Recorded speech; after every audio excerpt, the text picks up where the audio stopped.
Okay, thanks ladies and gentlemen for coming along on Sunday morning. We appreciate you coming down to the footy club. Several weeks ago, the football department, led by Brad and Cameron Joyce, presented a plan to the board regarding the future direction of the team. Included in this was an option from Brad to step aside as the senior coach. After further discussions with the board reconvened on Friday morning and agreed with Brad that the time was right for him to step aside, and we accepted his offer. After a meeting between Carl and Brad on Friday afternoon, terms for a mutual parting of ways was agreed upon. Brad's offer to step aside is nothing short of selfless and honourable, terms befitting his character. Brad has always been upfront, honest, and has always preached a club-first approach, and he's stayed true to his word.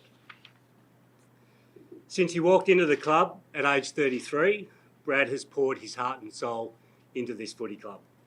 He led a rebuild on and off the field, bringing us into the 21st century with a new vision, a professional approach to player management, to resourcing, to sports science, and of course to our culture. He's coached 211 games over a 10-year career, third behind Dennis Pagan and Wally Carter. He's taken the club to 8 finals, including 2 prelims in 2014 and 2015. Brad leaves North Melbourne a true shinboner and will always be part of our family. We're indebted to him for his service, his loyalty, and of course his passion. We thank not only him, but his family for their sacrifice. To his wife Penny and sons Fletcher and Harrison, thank you all for allowing us to share your husband and your dad. As we look to the future, Rhys Shaw was asked and has accepted the opportunity to coach out the remainder of the year. He's new to our club, but has already made a big impact. We will immediately embark on a search for a new coach. This gives us a great opportunity to find someone to lead us into a new era. Alongside that, we will conduct a review of our operations to create a blueprint for the future.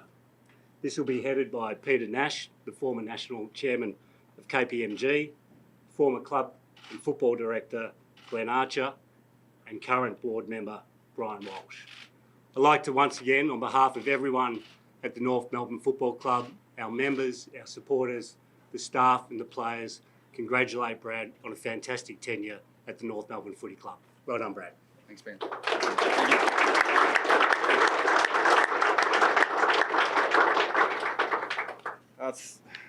Thanks very much, Ben. It's been an absolute honour and a privilege to coach this great club for 10 years.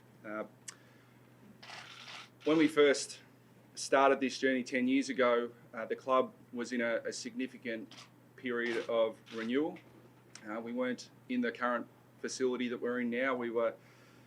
I knew we had some challenges at the time, but it wasn't until I was here I realised the enormity of those challenges. Primarily at the time, we just staved off a relocation, and we were looking to put roots into the ground to ensure and enshrine North Melbourne's presence here at Arden Street for not just generations, but hopefully for centuries to come. And at the time we had significant financial pressures. We were paying 92% of the salary cap. We had quite an underspend in football department payments and resourcing. But the day I set foot in North Melbourne, I realised that this is a really unique football club, and a unique club, and I've been fortunate to be involved in 4 football clubs at AFL level, and there truly is something unique about North Melbourne. And it's only in hindsight that I realised the obstacles and the challenges that we faced 10 years ago have really been the making of me and have really shaped who I am as a person and certainly who I am as a coach. Often in these situations, clubs are left in turmoil, and right at the moment, North Melbourne's future is anything but tumultuous. We have removed all the impediments that existed 10 years ago, and there's nothing but blue sky for North Melbourne. And I'm extremely grateful that those impediments were there, because they have helped guide me and the team around me, and even more so than ever, I feel I know how to overcome them. And life throws obstacles at you all the time, and as I often say to the players, embrace it. Those obstacles will be the making of you. It's how you respond to those obstacles that is important. And I think this club, more than any other club that I've ever witnessed, embraces the challenge and overcomes obstacles that are placed in front of them. The strategic direction that Ben alluded to was presented to the board with a view that I've always preached, that you do what's right for the club and put the club first in all your dealings and let the cards fall where they fall. While I would love the opportunity to coach this football club with all the impediments removed, I said to the board that the club needs fresh air, in my view, to do the things that it needs to do. This game is a fantastic game, but a senior coach coaching for 10 years and undertaking a strategic shift, I just felt the time was right for the club to get the fresh air that it needs. So in order to do that, and the philosophy of putting the club first above all else, then I made the offer to step aside. Our club is a great club. It's been a privilege and an honour to coach the players. I always say that the football club, and this particular football club, has given me more than I could ever repay. And clubs generally do that. They give so much and they provide so much for so many people. And there isn't a single person, no matter how successful you've been, that can ever repay what clubs give. And North Melbourne, I will be forever grateful for what they've given me. If I could indulge in a few thank yous, I'm not going to get across to everyone, but just I'd like to make specific mention of our board. When I first was approached to coach North Melbourne, James Brayshaw and others had successfully enshrined North Melbourne's presence here at Arden Street, staved off relocation. It was an incredibly tough time, but through James's leadership, he's got the club into a fantastic position, and he's been a fantastic resource and friend to me. Ben now takes over, and as I said before, there's nothing but blue sky for North Melbourne with the stability and the quality of leadership at board level. I'd also like to thank just a couple of directors who I've been very close to over the last 10 years. Will Horton, incredible mentor, Jeff Lewis, Brady Scanlon, and more recently Paul Dwyer, Brian Walsh and Julie Laycock. They've been fantastic. We are fortunate to have such a stable and quality board. Also, Eugene Arocca's contribution needs to be acknowledged at this time. Eugene made a lasting impression on our football club and led us through, they were tumultuous times. There were meetings in the first three years when I came here where we didn't talk about football. We talked about how we were going to keep the doors open. And Eugene led us admirably through that period. The last 7 years have seen massive transformation in our football club, and Carl Delina, our CEO and Managing Director, has led that absolutely brilliantly. I can't speak highly enough of Carl, his leadership, his intelligence, his advice. He's just been an incredible CEO, Managing Director, and great support to me, so I really appreciate that, Carl. To my coaches, led by Darren Crocker. Darren Crocker is the definition of what it is to be a North Melbourne person. We talk a lot about the Shinboner spirit and what it means, and largely it's intangible. It's difficult to see, but the best example I can give is the quality of person that Darren Crocker is. Been just a rock of support for me, loyal to a fault, and I'm going to enjoy seeing the Crocker legacy live on into the future. Current coaches, Lee Tudor, Jared Moore, Gavin Brown, David Loader, Brendan Whitecross. Players are really fortunate to have you guys. To the players, my boys, I've always defended you guys to the hilt, and that's because of the quality of character that all of you guys are. I genuinely hope that I, in some small way, have helped shape the people you are and that you're going to become, because you guys have certainly shaped who I am. I've loved coaching you. It's been an absolute pleasure. I've got 2 young boys of my own now, but I feel like I've got hundreds of boys that I've coached over the last 10 years. And it's not until you get inundated with messages from past players that you realise, hopefully, the impact that you've had on a lot of people over the journey. It's been a privilege to coach you guys. Someone else I'd like to mention who's been an incredible person for this football club and mentor to me is Peter Scanlon. He is this sort of remarkable human being. You know, it's not until you spend some time with someone like Peter Scanlon that you realise just how much you don't know. To my wife, Penny, I actually met Penny the week I was appointed coach of North Melbourne. So she's known nothing but a maniac senior AFL coach. And I'm really looking forward to her getting to know another side of me rather than just as I said, a maniac AFL coach.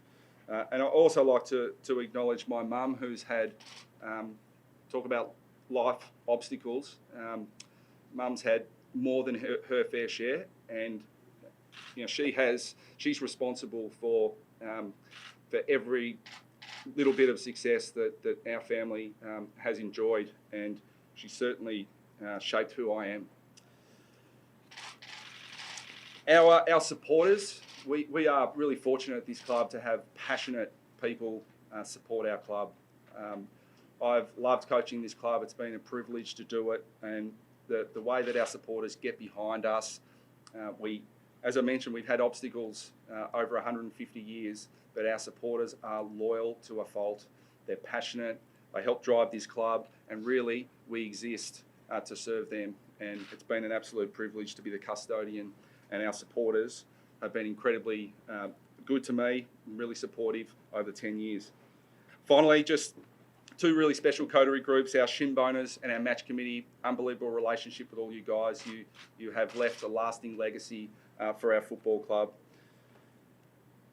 And to Reece Shaw, I feel one of my only disappointments is, Shawry, that I coached you at Collingwood, and that was absolutely fantastic. I was looking forward to mentoring you in your coaching journey. You're incredibly capable, fantastic person, and I think you look right at home at North Melbourne because you're exactly the sort of character that we value here at North, and I'm sure you're going to do a great job, and I'll support you in any way I can. But to the next custodians, whoever they may be, I just say this: put the club first.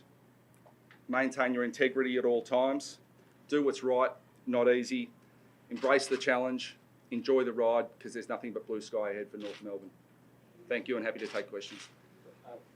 Brad, being one of the events of Friday, explaining there was a board meeting Friday morning, obviously a meeting between you and Carl on Friday afternoon. You commented post-match yesterday that driving home, you thought you'd perhaps be coaching for longer. Has this come a bit quicker than you negotiated or anticipated? Yeah, but it really, I mean, it's happy to answer the question and be as expansive as you like. But I mean, really, I don't think it's all that important how it unfolded. I mean, this is an industry where there's a lot of quality journalists like you, Tom, who get stories. Things don't hold for long. We talked about this, has been alluded to weeks ago. So, in essence, I'm surprised it held as long as it did. My major disappointment is that I would have liked to have sat down and told my mum. I would have liked to have told my players. I would have liked to have told my wife. And you know, I think that while that's disappointing, they'll get over it. And I think the way that the players responded yesterday in the face of significant adversity just speaks to their character. So while it was disappointing, I don't think that's the story here. When would you have moved on if it hadn't got out? You know, what part of the year did you would have moved on? Yeah, again, I don't think there's any perfect time, Ralphie. It's just a matter of what's best for the club. I mean, I threw myself at the mercy of the football club and said, I'll just do what's right. As I said before, do what's right, not what's easy. And we'll sit down and talk about, well, what's best for the club, and whatever that is, let's just do that. So why so early in the year? I mean, North Melbourne fans would be perplexed to say that 6 or 7 rounds in, that you said, I'll be the man? Why did that unfold? Because I've been in this industry long enough to know that if you're going to make some changes, that clubs need fresh air to do that. And while I love this club and I would love to serve this club in whatever capacity it would like me to, I felt that we don't want tumultuous times. We want a smooth transition to the next era, and these things can take time, and football clubs need fresh air to be able to do that, and I just couldn't provide the fresh air that was needed. At what point did you realise that, Brad? It's been ongoing.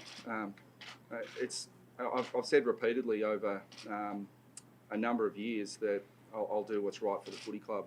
So that process is reviewed almost weekly. You know, what's right, and not what's right for you.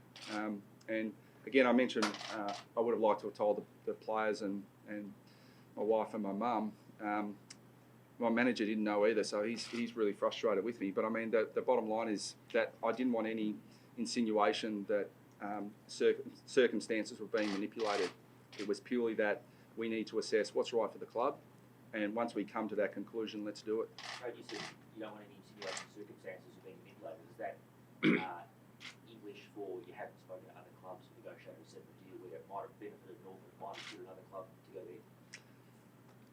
As for my future, I can categorically say I haven't spoken to anyone but Ben and Carl and our board, because there is my future involves being the best husband and father I can be, playing a hell of a lot more golf, and barracking for the Kangaroos. Would you apply for other jobs if they came up? Not something I've considered. Is this club need a rebuild? The speculation is that when you made that presentation to Ben, that you said the list is in a shape that needs significant rework. Yeah, we've had, in terms of our build, you know, we entered a period on the back of competitiveness. It's something North Melbourne prides itself on, and it's a great badge of honour. The downside to that is that we, in my first 3 years, we finished 9th, 8th, went into a period of expansion in terms of draft, then finished in consecutive preliminary finals.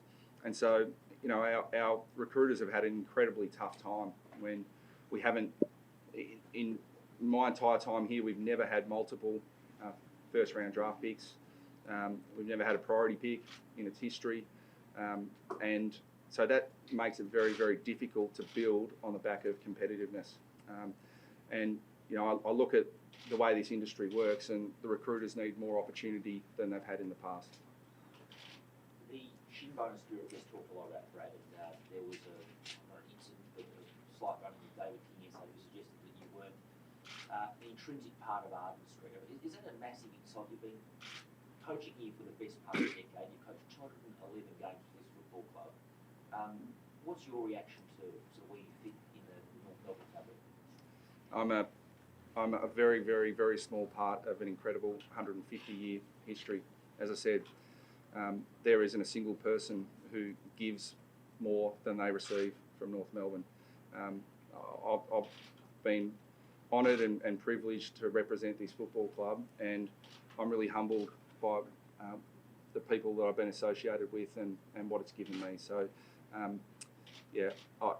it's all about what this club's given me. I don't intend to seek any feedback from anyone. I mean, hopefully that my players feel that I've played a small part in shaping who they are as players and people, and that's what's most important to me. Your comments were great fodder for the media about King.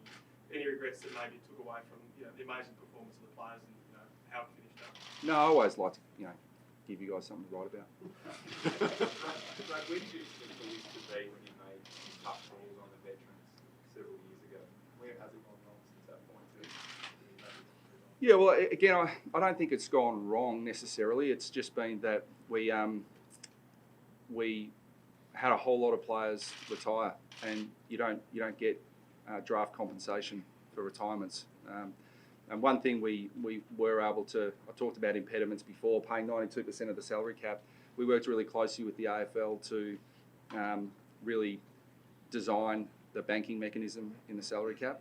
So one thing we were able to do over this 10-year period is bank quite a significant amount of space in the salary cap, and we sought in 2017 to use that because we're not a club that has had early draft picks.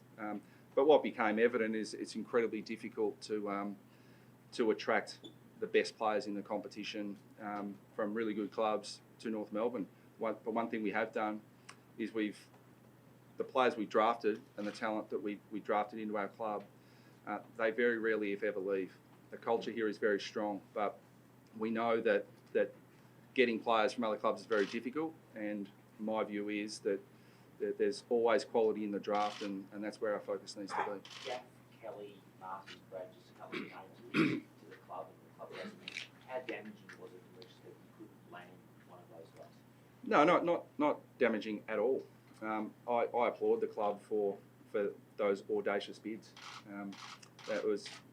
We talk in North Melbourne about being bold in our actions, but you always learn from things as well. And I think that the club has learnt along the way about how these things unfold and how challenging that can be. And I think that there's a pretty clear path forward for North, but that's not for me to talk about the strategic directions for the next custodians.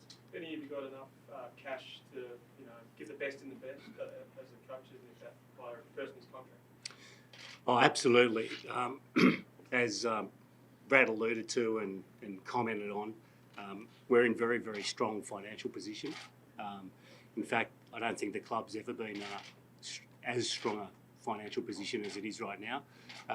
We've got the resources to go out and look for the best, and the team will do that, and we will do that. We'll leave no stone unturned in doing that, but we have all the resources that we need to be competitive, and we've worked very hard over the last 10 years to put all those building blocks in place, the facilities, the staffing levels, the ability to spend right up to both the soft cap and the salary cap. So we want for nothing in that regard, and I'm sure we'll have, we've got the resources to attract the very best. Ben, would you sound out someone with North history who's established Alistair Clarkson, Adam Simpson, would go a long way?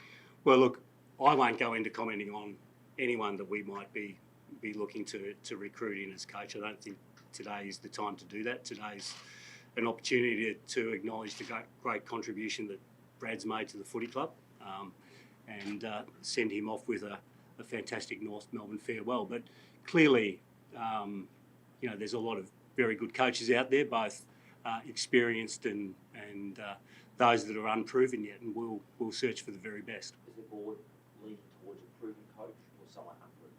Well, the board hasn't even had the discussion yet about what the criteria would be. We'll set up a selection committee or a coach selection committee. We'll do that in due course, and once that group gets together, then they'll define what the criteria should look like. And is Brad's football recommendation consistent with the view of the board? Where do you see, Ben, the list of the club as being at from a football perspective? Do you see yourself now in a rebuilding phase, or do you think you're closer than perhaps what some externally assess? No, I think we're still to some extent in that rebuilding phase, which we set out from 2017 onwards. Clearly, at times it takes longer than you would expect. And I think when we sat down and had that conversation with the footy department and Brad recently, the time horizon may have shifted further out than we had originally planned, and that was probably part of the discussions and the decisions that we ultimately came to. Ben, what happened in that couple of weeks between when Brad Scott made his offer to when you ultimately accepted his offer to step aside? Well, I won't go into what the conversations were, but clearly there's a lot of back and forth about where the club's at, what we want to do in the future, and obviously what the opportunities for both us and Brad are. So, I won't go into the specifics, but they were very amicable conversations. They were very constructive. Brad's always conducted himself very transparently and honestly with the board, and I think the conversation he had with myself and with Carl have reflected that. Did the loss to Sydney at all have any bearing on any crystallisation of your thoughts? None whatsoever. Does Reece come in as a potential senior coach? I know he's only an interim, but he's got a lot of time to prove himself. Yeah, well, certainly Reece will be in contention. I think if you ask Reece, woke up yesterday morning or this morning and said, hey, I'm about to take the field as a senior AFL coach. I'm not sure he thought that a few days ago. So, he's a fantastic individual. As I said, he's made a great impact already on our team and on our footy club. He'll do a fantastic job. And, of course, he puts himself in the front. And just on that, I mean, Reece is quality individual, and you guys will be exposed to that in the coming weeks. But he's also very fortunate to have, as I mentioned, Darren Crocker as an exceptional coach, and in my view, senior coach in his own right. Lee Tudor, who is a senior coach in his own right, and Jared Moore has come through from a player to development coach to now fantastic assistant coach as well. So, from the assistant coaching panel, Reece will be really well supported. But we have a number of coaches who are really high calibre and high quality, and the club's fortunate to have them. How challenging will it be for you in the next few months, given you put your handicap down, but potentially having conversations with clubs who've got coaches who are still there? I mean, how do you navigate that? No, just again, my focus, I never thought about it, my focus is on being the best, or being a husband that's not dealing with coaching an AFL football club. My wife is sick of me waking up in the middle of the night screaming, "Get Cunners back in the midfield." So is Cunners. But I just my focus is at the moment just on family, just trying to live a more balanced lifestyle for a while, and what comes next, I'm not sure. But one thing I am sure about is that I'll be barracking for the Kangas. How do you communicate to the players that you abandoned? It was incredibly difficult yesterday, but the underlying philosophy is, as hard as it is for the players, for various reasons, everyone is shaped by their experiences, but in times of adversity, you always fall back to your guiding principles in life. And my core fundamental belief as an AFL coach is do what's right for the club. And so I just ask the players to always think like that. And if we all think like that, then the club will be better off. So were you surprised that Brad made the offer initially as well? Did that come as a shock to you, or had you had some sort of discussion around that? No, I wasn't shocked because as the discussions have unfolded over the last few weeks and even prior to that, Brad's always said that he will put the club first, and so sometimes people might take that as a line that someone portrays, but Brad lives his coaching life and his life by that motto. So I wasn't surprised that ultimately what he did was selfless and consistent with what he'd said. So why is the club better off without you than Brad? Why is someone else better to coach this club than you? Because the fresh air is required. I'm a firm believer that the big part of what makes this game, the greatest game in the world, is the conduit that the media provides to the supporters. Like this is the biggest game in town. It's a great game, and the media do a fantastic job of portraying our game in a great light. But with that comes pressure, and there's pressure on clubs. And while we like to think we're incredibly resilient, we can withstand the pressure, it makes it really hard for everyone to do the job to the best of their ability.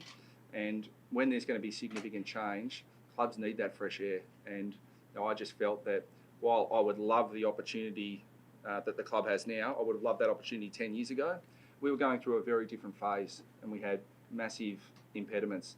Those have all been removed. The next custodian that comes in and takes the helm at this football club has a remarkable opportunity. Brad, incredible success as a player and obvious success here in a different form. Do you feel like you've got unfinished business as a coach?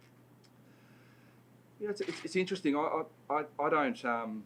People talk about coaching records, and I went away and when I finished playing and went and did a master's in sports coaching, and one of the things that I learning how to be a coach, is that judging coaching effectiveness is very difficult. You can only do your best in the circumstances that you're in. And I'm not, again, personal philosophy, who cares about my coaching career or record? It's about the club's record. It's about the club's success. So I don't look at it that way. I don't feel there's anything for me to achieve. It's if I can help, then I will. But the impediments that we had in place back then have shaped who I am, and I'm much better for it. Ben, will any of Brad's salary from next year have to be sorted to lift up the cap, or in terms of mutual agreement, you can move on freely?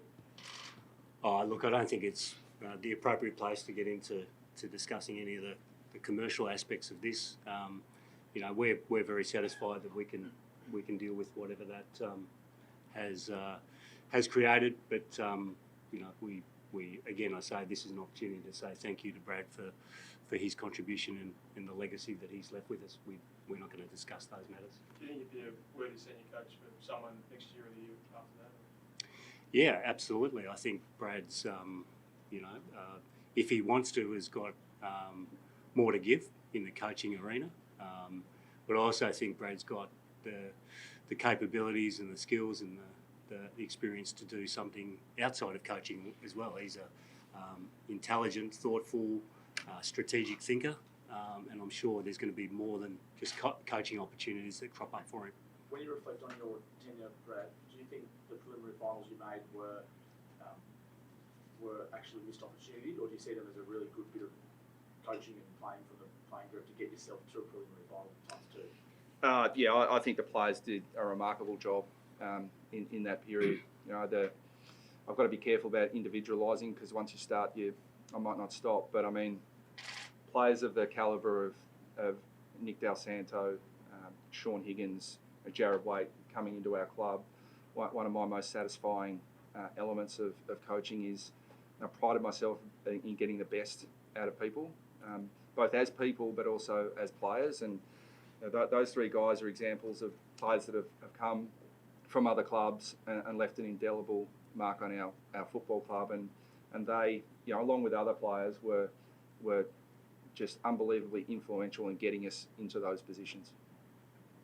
So you've spoken about something, Brad. Just one more from this. There's been no in-principle discussion with any other club surrounding this negotiation.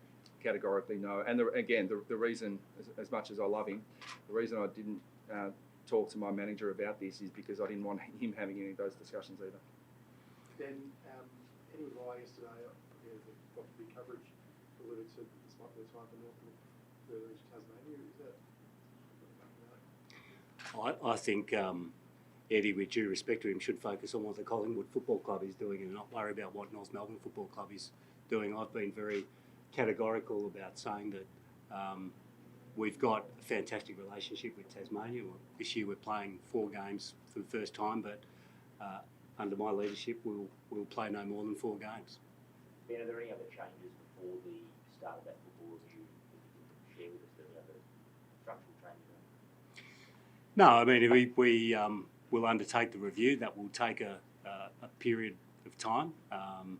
As I said before, and I said to the staff and the players earlier, it's something that we should embrace. It's about identifying where we can get better and where we can improve, what additional resources we need, what are the things we can do differently to be more successful, and setting down a blueprint and a framework for the future. That's what the review is about. It's not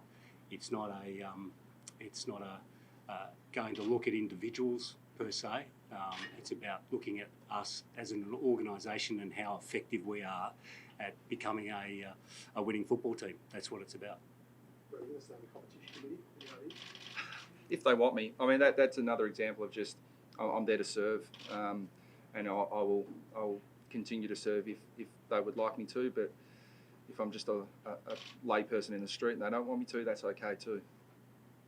Thanks, Phil. I just sorry, just if I could just say one more thing. I was remiss. One of the most important people I've left out, and there will be a few, but Cameron Joyce is someone who's been incredible support to me over the entire time. He was part of the committee that appointed me as senior coach, and he's been by my side all the way through. He's an incredibly intelligent, capable football administrator. He's been in the game a very long time, and Joyce, I can't thank you enough for everything you've done for me and for the club. The club's really lucky to have you.